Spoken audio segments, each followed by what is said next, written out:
Baiklah, Bismillahirrahmanirrahim. Assalamualaikum warahmatullahi wabarakatuh. Salam sejahtera dan jangan lupa salam sehat. Alhamdulillah.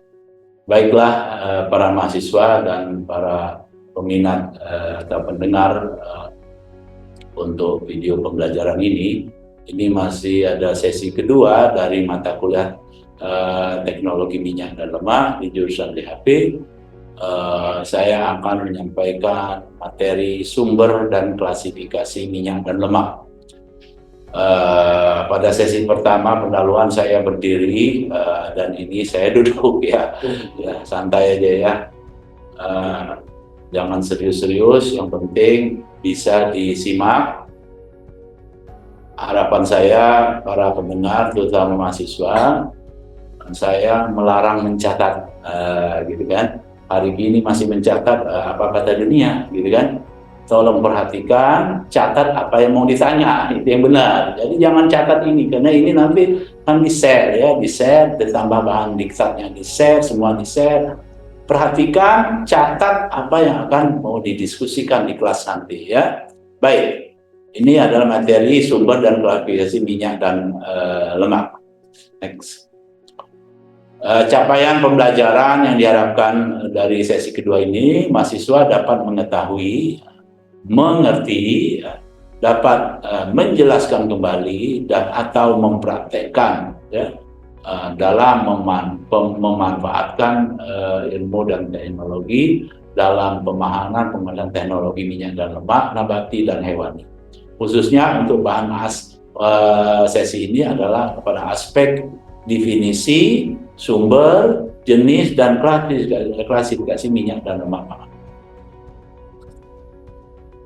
Dalam bahan pangan ya, kita tahu bahwa minyak dan lemak pangan dapat digolongkan ke dalam dua sumber, yaitu visible fat. Visible fat itu artinya tanpa ditelusuri, kita lihat dengan visual mata, wah itu minyak.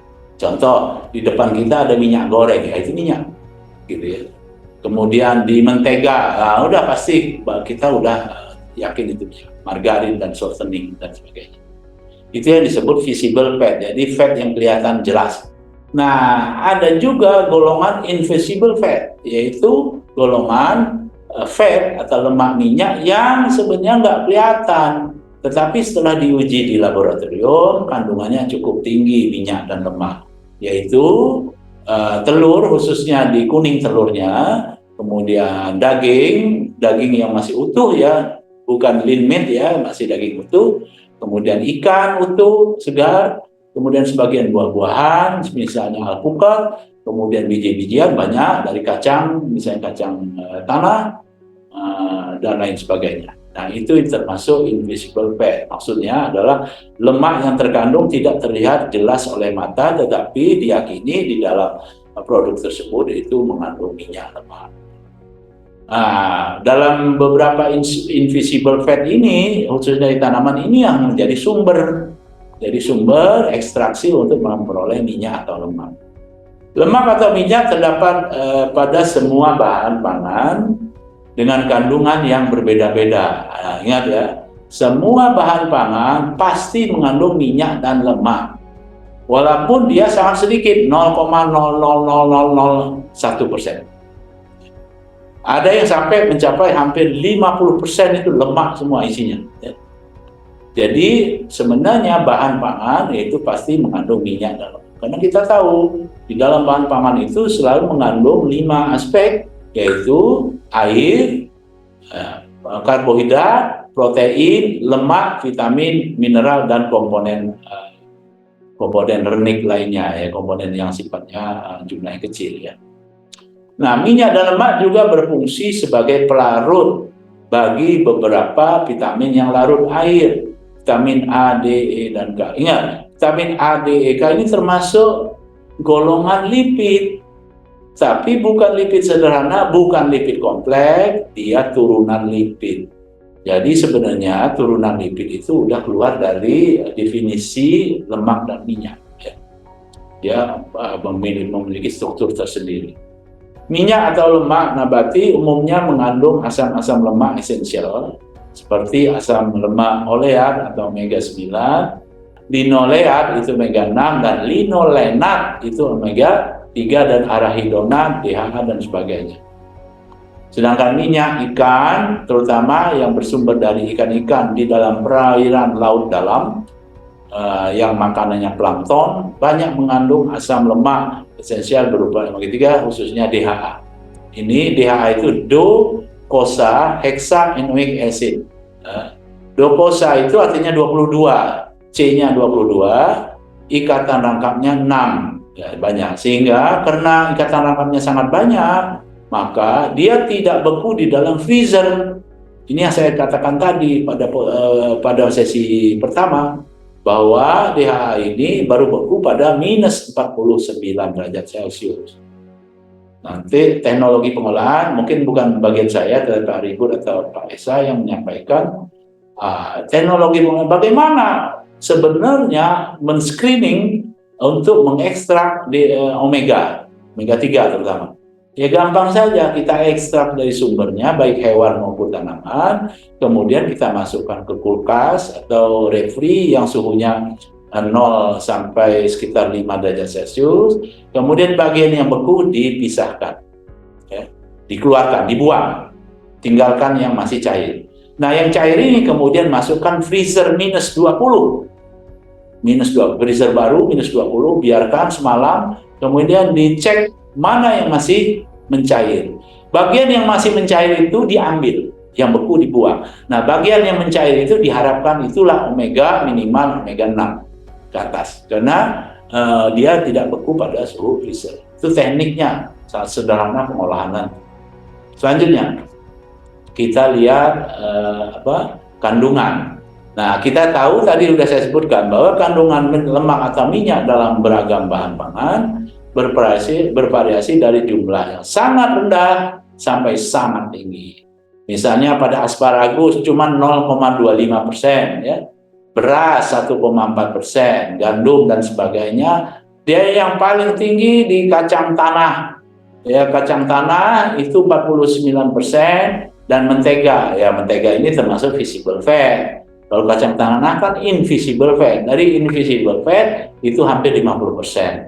Tapi kalau paling tinggi yang visible fat, ya minyak goreng dong.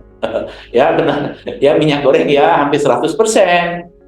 Kalah mentega. Ini salah meletak. Mentega itu termasuk visible fat, bukan invisible. Nah, daging sapi, kelapa, biji bunga itu invisible, yang tidak kelihatan. Jadi yang paling banyak adalah kacang tanah, hampir 50% untuk invisible fat. Nah, inti sawit dan biji mengkudu, ini hasil penelitian saya sendiri, pernah saya teliti, ini masing-masing mengandung minyak itu bisa sampai 48 sampai 50%, dan 4,3 sampai 8% waktu pada biji mengkudu. Kandungan dan pola distribusi asam lemak berbeda-beda pada minyak alami. Silakan lihat tabel 1. Nanti kita lihat. Ini penting sekali, ya. Kenapa ini penting? Inilah basic dasar untuk pengolahan, ya. Pengolahan, teknologi pengolahan. Dasar teknologi pengolahan mengutak-atik ini, tabel ini, ya. Coba perhatikan di sini bahwa asam lemak itu saya tulis dengan kode yang paling sederhana, yaitu 8.20. Artinya apa 82.0? Ya. Ya. Artinya asam lemak jenuh dengan C8. Ya. Nah, itu kita lihat. Asam lemaknya bukan mulai dari 4, tapi mulai dari 8, 10, 12, 14, 16, ada 16.0, 16.1, kemudian 18.0, 18.1, 18.2, 18.3, kemudian 20.0, 21, 22.0, 22.1, dan lainnya. Ya. Coba kita perhatikan. Di kelapa, ya, coba berapa jenis asam lemak di minyak kelapa? Ya. Kalau itu bisa kita lihat di minyak kelapa itu, coba kita hitung sama-sama. Itu jenisnya ada berapa jenis asam lemak yang memiliki angka. Yaitu 80, 8, kemudian 7, 48, itu satuannya persen ya. Kemudian, bukan persen, gram per 100 gram asam lemak total. Jadi hitungannya angka itu adalah gram di dalam 100 gram, bukan 100 gram minyak. Halo, ya, bukan di dalam 100 gram, di dalam 100 gram asam lemak total. Jadi kalau minyak kelapa itu dihitung dulu asam lemaknya berapa dari 100 gram itu. Nah, dari total 100 gram asam lemaknya itu baru itu gram asam lemak. Nah, di kelapa itu kalau kita lihat jenisnya ada 1, 2, 3, 4, 5, 6, 7, 8, 9, 10. Ada 10 jenis ya. Berhenti di 20, 0. Ya, 18,3 kosong omega 3-nya ya. 21 dan seterusnya kosong. Jadi hanya 10 jenis. Pertanyaan saya, di minyak kelapa asam lemak paling dominan yang mana? Coba kita perhatikan kandungan tertinggi, berapa gram dalam asam lemak total yang paling tinggi, yaitu 12,20 ya. Yaitu asam lemak laurat, ya. Lauric acid ya, asam lemak laurat, yaitu C12. Nomor 2 adalah myristat, yaitu 14 dengan 16 gram per 100 gram asam lemak. Jadi kalau ditanya di minyak kelapa yang paling dominan apa? Asam lemak C12, yaitu asam laurat. Nah, perlu diketahui, nanti kita lihat asam lemak laurat ini benar-benar dibutuhkan oleh luar negeri ya. Kita tahu di Eropa itu sudah menggunakan lauric acid murni, pure lauric acid untuk operasi. Jadi tidak menggunakan sterilisasi alat itu dengan alkohol. Itu out of date ya, sudah ketinggalan. Dia menggunakan turunan asam lemak ini, asam lemak laurat dari minyak kelapa. Dari mana? Impor. Impor dari Indonesia. Di sana dibuat suatu produk turunan yang sangat mahal, di mana digunakan untuk operasi besar, bidang kedokteran ya, yaitu dengan sebagai alat sterilisasi. Ternyata asam laurat ini kalau alkohol itu mematikan mikroba patogen saja. Tetapi lauric acid, asam lemak ini tidak hanya mematikan mikroba patogen. Apa? Jamur dia sikat, semua disikat, termasuk virus, menginaktifkan virus. Virus tidak kenal mati atau tidak mati, karena virus bukan substansi hidup ya. Jadi istilahnya aktif dan tidak aktif. Jadi kemampuan asam laurat ini bisa menginaktifkan virus. Jadi sterilisasinya mantap, tidak hanya mikroba, tetapi virus pun tidak aktif.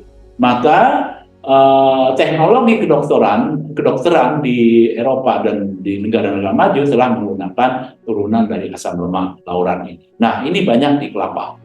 50% dari asam lemak yang dikandungnya, hampir 50% kan, 48 itu adalah asam laurat.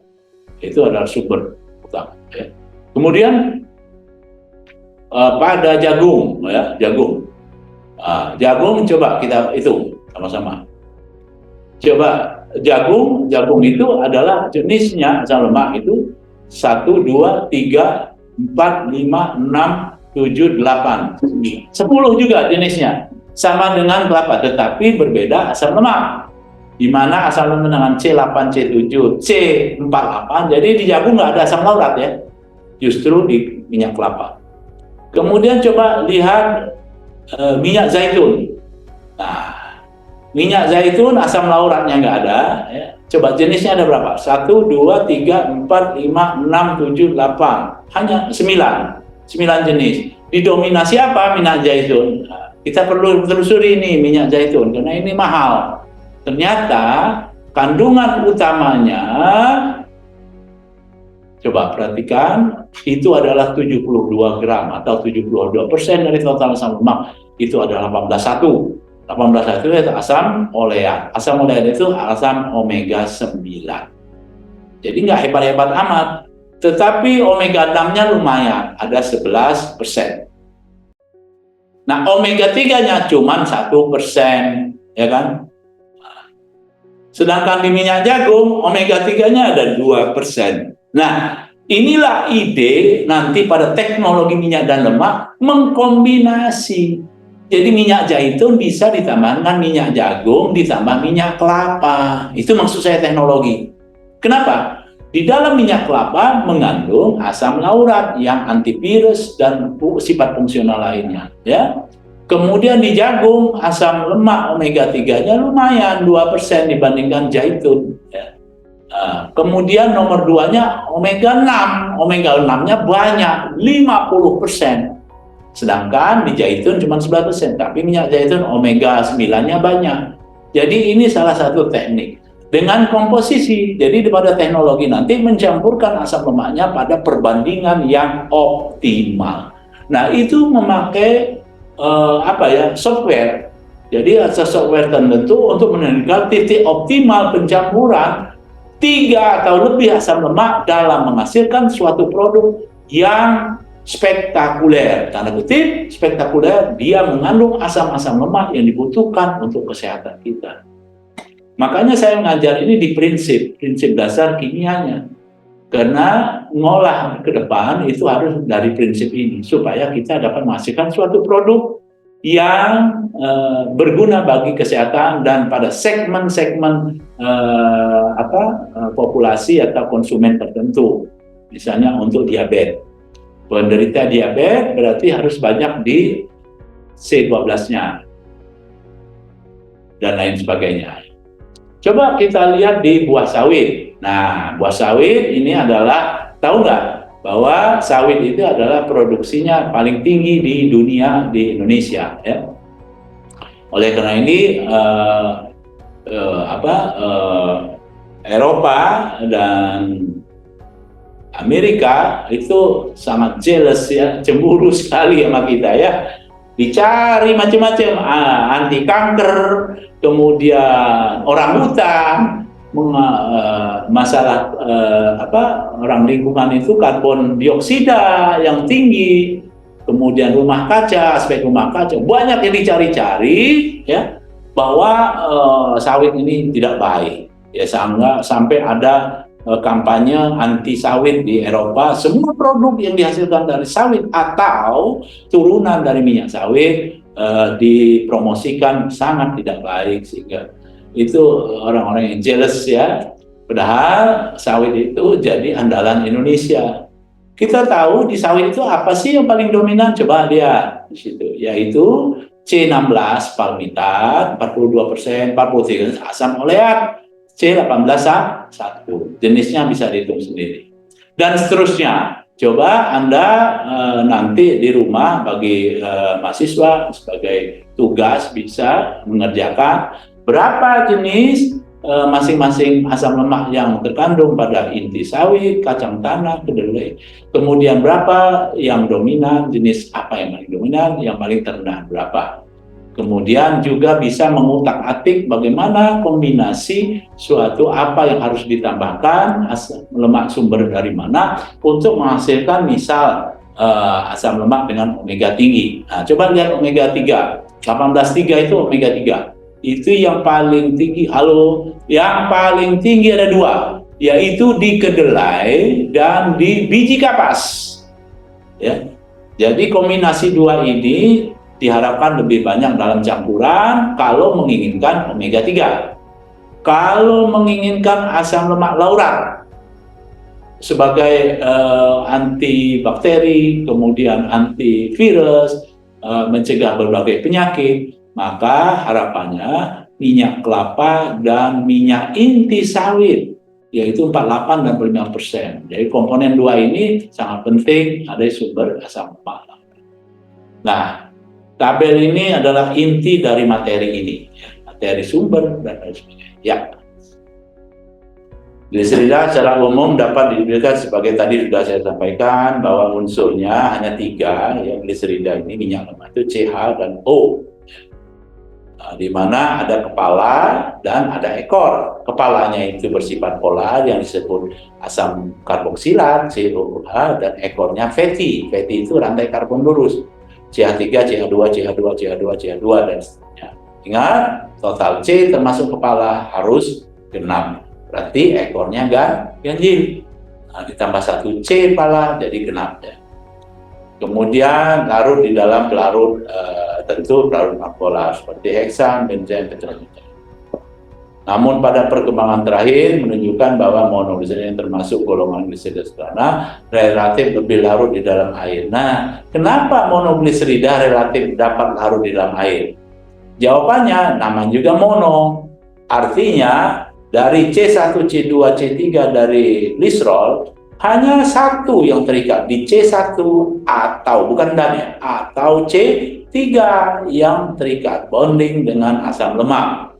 Apalagi asam lemak yang terikat itu asam lemak menengah, yaitu sampai C14 tidak. Jadi itu sifat. Semakin rendah C yang terikat pada monogliserida, misalnya C8 atau C10 yang C-nya di bawah 14, maka sifatnya lebih ke arah polar atau dapat larut di dalam air walaupun tidak 100%. Lemak atau minyak dalam golongan gliserida sederhana dan kelompok Kemudian komponen utama gliserida sederhana adalah fatty acid atau asam lemak, atau dengan rumus CH2 dalam kurung CH2 N COH, dan gliserol dan rumusnya C2H5OH3. Nah, jadi asam lemak itu asam lemak lagi. Lemak atau minyak itu terdiri dari fatty acid dan gliserol. Tadi sudah saya sampaikan pada kesempatan sebelumnya. Nah, di mana itu ada gambar struktur yang sebelah kiri A itu adalah gliserol dengan C-nya 3 ya. C1, C2, C3 dari kiri ke kanan. Kemudian HH. Yang A itu adalah asam lemak ya. Asam lemak dengan kepala itu sebelah kanan CO rangkap O, kemudian OH. COOH ini asam karboksilat sebagai kepala. Nah, heatnya yang bersifat polar. Kenapa polar bagian kepala? Karena ada OH. OH itu akan melepas H+. Sesuatu yang bersifat asam positif yang bersifat polar. Nah, bagian ekornya yang itu C ditulis CH2, CH2 kemudian R itu lanjutkan. Maksudnya lanjutkan, bisa saja sampai 24 ya, berarti sisanya 21 lagi kan kalau 24. CH2 sampai ini bibir kita capek menyebut, makanya disebut R aja sebagai hasilnya. Nah, itu disebut ekor ya, fatty, bersifat lurus ya, kemudian tergantung apa ada ikatan rangkap. Kalau dia ada ikatan rangkap satu saja kemudian berikatan rangkap gliserol, maka hasilnya adalah minyak, bukan lemak. Nah, yang B itu adalah struktur dari gliserol, struktur kimia gliserol dengan C-nya 3, OH. Nah, OH yang ke kanan itulah yang siap berikatan, bonding, berikatan dengan asam lemak. Di mana ikatannya? Ya, dengan kepala asam lemak, COOH. Jadi OH dari asam lemak berikatan dengan OH pada gliserol, maka terjadi ikatan ester, yaitu RCO rangkap itu RCOOH OR. Nah, OH dari gliserol dan OH dari asam lemak terikat karena bahasa pasarnya dalam kuliah saya sering saya lihat kawin, maka hasilnya anak. Anaknya itu adalah air. Jadi OH ketemu OH, lepaskan satu molekul air, OH satu hilang, H1 hilang, jadi H2O. Sisanya apa? O. Maka ikatannya nanti CO, kemudian C rangkap O, R. Jadi RCOOR. Nah, itulah ikatan ester. Nah, saat ada enzim atau panas yang tinggi, di daerah situlah putus. Maka disebut FFA kalau putus, free fatty acid, asam lemak bebas, karena dia bebas putus. Tetapi ingat, dia akan putus kalau ada air. Kalau nggak ada air, nggak bisa putus walaupun ada enzim. Karena enzim itu akan putus itu kalau ada air. Kenapa air? Yalah, kan air itu H2O, yang H yang satu dikasih ke O, jadi OH, yang OH1 dikasih kepala asam lemak, baru dia lepas dibebas, maka dia hasilnya asam lemak bebas. Nah, makanya kalau di pengolahan sawit, ini walaupun bukan bagian saya, tapi saya ilustrasikan, misalnya kan di pabrik pengolahan sawit, itu dilarang sekali pertama tumpukan sawit atau tandan buah segar yang masih brondol-brondol sawit itu diusahakan tidak luka, ya, dan tidak banyak lukanya ya. Yang kedua, tidak boleh kena hujan walaupun gerimis. Kenapa? Ya air. Kenapa? Sawit yang luka, kalau dia luka berarti enzim, ya, enzim lipasenya keluar. Ketemu air hujan, enzim ketemu air cocok. Maka lemak atau minyak yang ada di kelapa sawit itu diuraikan menjadi asam lemak bebas dan komponen lain yang lebih kecil dan menyebabkan bau tengik. Makanya sangat dihindari buah sawit itu terkena air atau air hujan. Itu alasannya ya. Tadi beberapa kesempatan sudah saya sampaikan bahwa gliserida itu terdiri dari TAG atau TG, DAG atau DG, kemudian MAG atau FG. Nah, itu contoh dari struktur kimia trigliserida ya. Jadi ada itu, kalau kita lihat di atas itu adalah gliserol yang sudah terikat dengan fatty acid ya. Itu struktur kimianya yang di atas sebelah kanan itu. Nah, itulah ikatan ester. R, C, O ke atas itu R, C, O, O, R. Nah, gliserol itu dianggap R juga, jadi RCOR itu ikatan ester pada C1, C2, C3. Nah, tidak ada peluang ada OH lagi pada gliserol. Nah, ini yang menyebabkan dia sifatnya non polar karena OH-nya sudah berikatan. Begitu. Nah, yang di bawah sebelah kiri itu DAG. Kenapa D? Hanya dua yang terikat, yaitu pada C1 sama C2, atau pada C1 dengan C3. Yang di tengahnya, yang di paling bawah C3 itu belum berikatan, berarti hanya dua. Nah, sifatnya ini lebih sifatnya ke semipolar karena ada OH. Ada polar, ada non polar, cuman masih lebih kuat non polarnya. Jadi semipolar menuju non polar.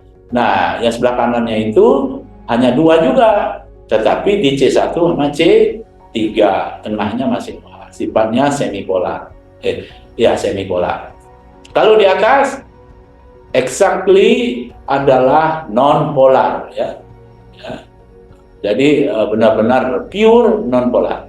Nah, paling kanan yang sebelah kanan itu yang disebut MAG atau MG, mono asil gliserol. Hanya satu yang berikatan, yaitu ikatan ester pada C1 atau pada C2. Sehingga OH-nya masih ada dua di gliserol, sehingga kekuatan polarnya lebih kuat daripada non polar, maka disebut semipolar menuju polar. Ya. Ini yang sifatnya agak lebih larut di dalam air yang MAG, karena polarnya kuat dibandingkan non polar, karena OH-nya ada dua di C1 dan C3 atau di C1 dan C3.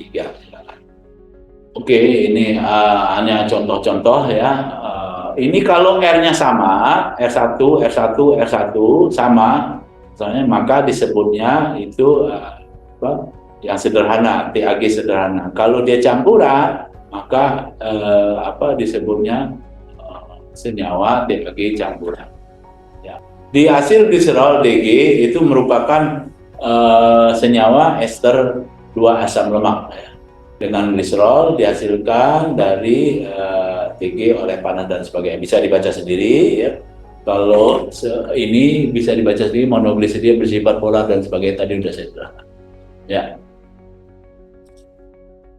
Saya pikir itu dari topik ini dengan referensi silakan dibaca sendiri kira-kira itu, tapi jangan terpaut dengan referensi ini, silakan cari sendiri di Google atau googling Anda sendiri, tapi kaji untuk sumber klasifikasi jenis dan asam lemak itu yang dapat saya sampaikan pada kesempatan sesi yang kedua ini. Mudah-mudahan apa yang saya sampaikan dapat bermanfaat, paling tidak menambah wawasan kecerdasan Anda semua. Jangan dihafal ya. Hari ini tidak musim lagi dihafal. Ya, anak-anakku, adik-adikku sebagai mahasiswa berhenti menghafal. Pelajari kritis. Nah, itu karena tanda kalian kalau sudah kerja nanti jadi seorang alumni smart bukan hafal tetapi kritis, bisa menganalisis sesuatu. Nggak hafal nggak apa-apa, tapi kerangkanya tahu. Tapi kerangkanya nggak tahu, nggak apa, itu namanya nggak kuliah, itu namanya. Jadi kita kerangka mindsetnya itu tahu tapi nggak hafal, kita lihat di laptop atau di HP kita nggak ada ya. Demikian, semoga ini bermanfaat. Kurang lebihnya saya mohon maaf. Saya akhiri, wassalamualaikum warahmatullahi wabarakatuh.